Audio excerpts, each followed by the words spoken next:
In today's video, I'm going to teach you how to download and install Figma on your computer. To get started, open Google Chrome on your device. Once Chrome is open, go to figma.com/downloads. Make sure you are using the official Figma website so you know you're downloading the correct and safe version of the app. This is important because downloading software from unofficial websites can sometimes lead to outdated files or security risks. When the downloads page loads, look for the download option that matches your computer. If you're using a Windows PC, click Download for Windows. If you're using a Mac, click Download for macOS.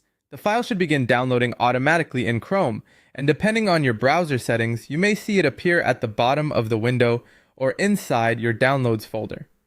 Once the file has finished downloading, open the saved file to begin the installation. On Windows, this will usually be an installer file. On a Mac, it may open a package or installation window. Go ahead and run the installer. If your computer asks for permission to allow the app to make changes, approve it so the installation can continue. This is a normal part of installing trusted software.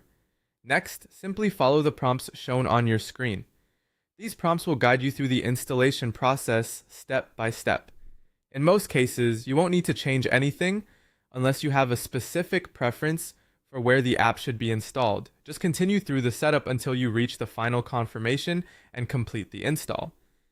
Depending on your device speed, this may take a few seconds or a little longer. After the installation is finished, launch Figma from your desktop, Applications folder, or Start menu, depending on your operating system. When the app opens, log in with your account to access your files, projects, and workspace. If you already use Figma in a browser, signing into the desktop app will let you continue with the same account and settings, and that's it. Once you're logged in, Figma is ready to use on your computer. If you want the smoothest experience, it's a good idea to keep the app updated whenever a new version becomes available. Thanks for watching, and I'll see you in the next video.